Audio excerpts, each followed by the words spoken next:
Assalamualaikum warahmatullahi wabarakatuh. A'udzu billahi minasyaitonir rajim. Bismillahirrahmanirrahim. Alhamdulillahi rabbil alamin.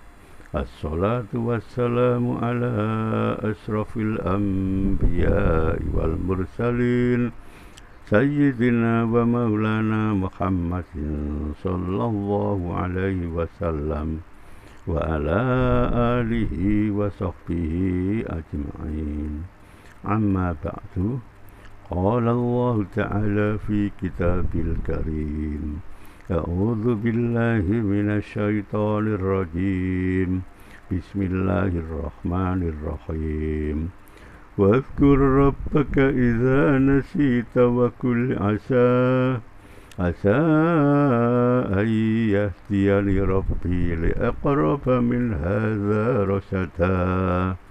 وقال الله تعالى في آيات الأخرى أعوذ بالله من الشيطان الرجيم أفلم يسيروا في الأرض فينظروا كيف كان عاقبة الذين من قبلهم كانوا أكثر منهم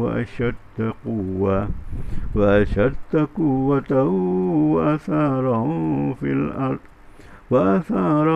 الأرض فما أغنى عنهم ما كانوا يكسبون. Sadaqallahul Azim. Al-Ayah.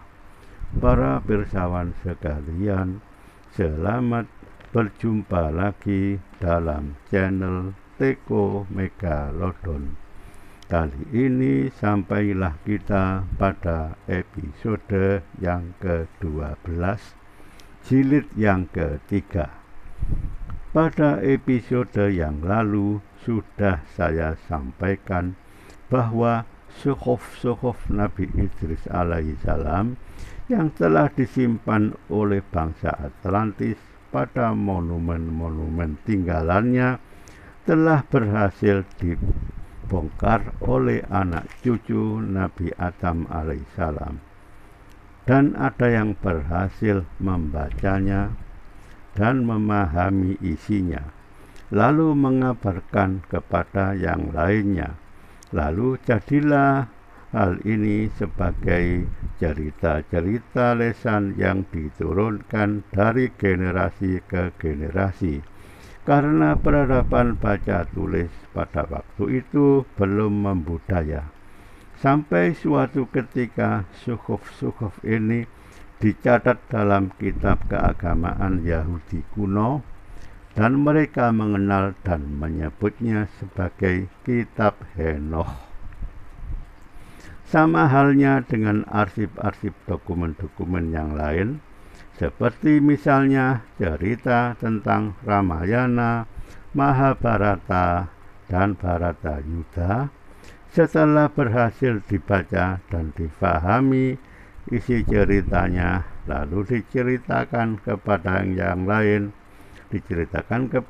lain, dan menjadi cerita lesan ke anak cucu dari generasi ke generasi selama ratusan atau ribuan tahun, sampai suatu ketika ada yang mencatat ke dalam kitab dalam bentuk cerita-cerita bersyair. Misalnya cerita tentang Ramayana dicatat oleh Walmiki pada sekitar abad kedua sebelum Masehi. Demikian juga cerita tentang Mahabharata dan Bharatayuddha dicatat dalam bentuk syair-syair oleh Vyasa pada abad kedua sebelum Masehi. Beberapa masa kemudian, para ahli menemukan adanya penambahan-penambahan cerita dalam kitab-kitab tersebut. Maka wajar bila mana ada pembeloan-pembeloan dan distorsi dalam cerita dari arsip aslinya. Misalnya dalam cerita Bharatayuddha ada penggunaan-penggunaan senjata-senjata panah-panah api yang bisa menembus langit.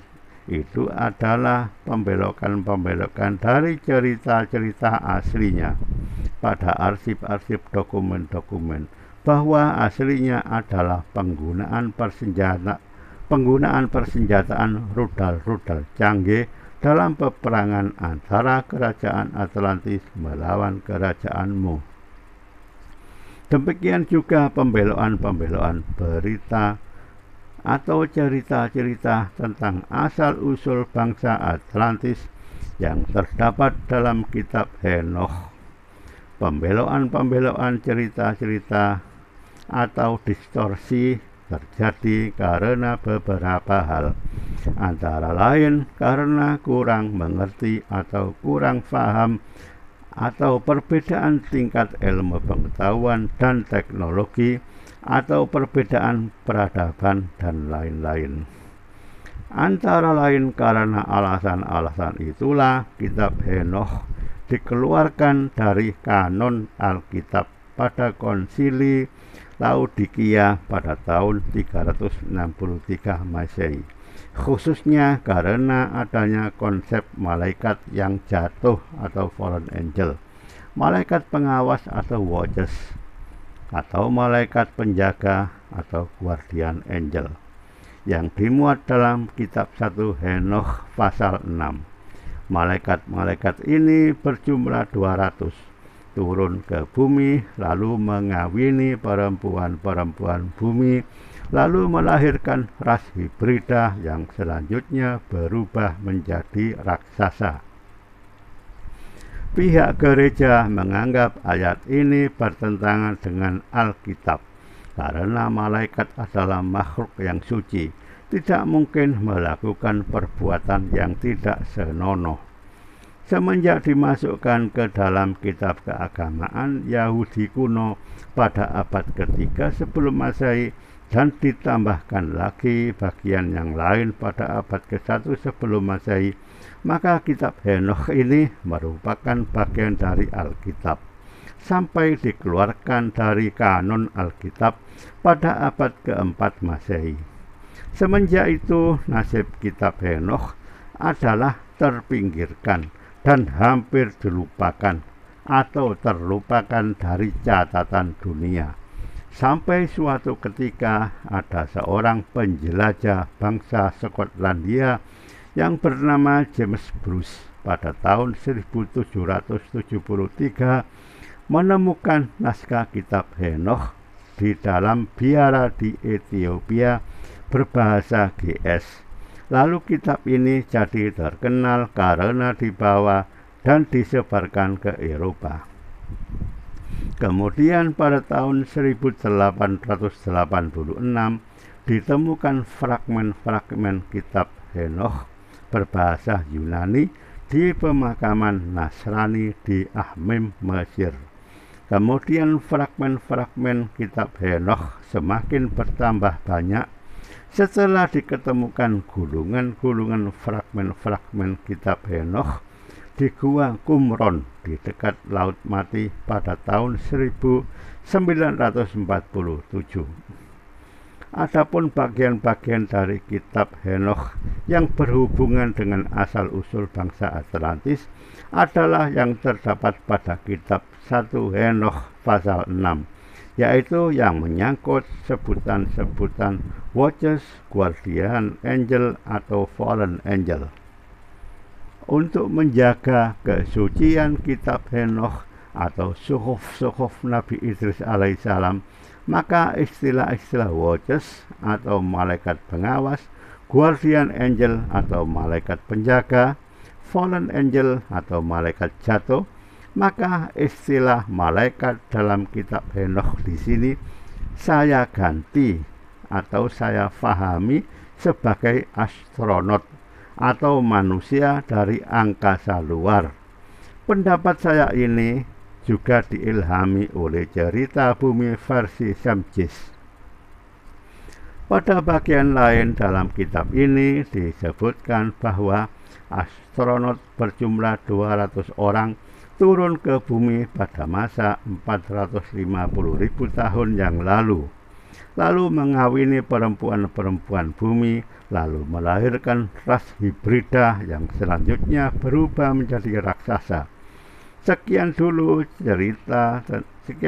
tentang asal-usul bangsa Atlantis yang berdasarkan referensi yang ketiga, yaitu yang bersumber dari sukuf-sukuf Nabi Idris alaihissalam.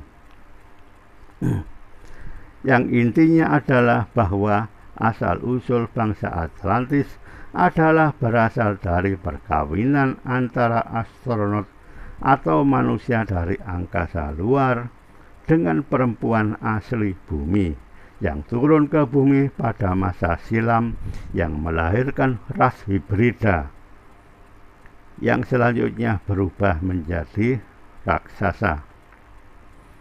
Itulah asal-usul bangsa Atlantis berdasarkan sukuf-sukuf Nabi Idris alaihissalam. Berita ini sampai kepada kita setelah melewati masa yang panjang dan melewati jalan berliku penuh dinamika yang sangat menegangkan.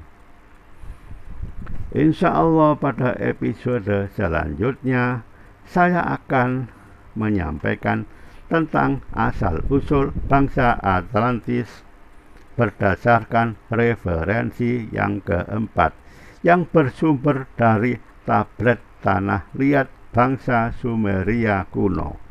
Mohon maaf episode kali ini saya akhiri sampai di sini. Sampai jumpa pada episode berikutnya. Billahi taufiq wal hidayah. Wassalamualaikum warahmatullahi wabarakatuh.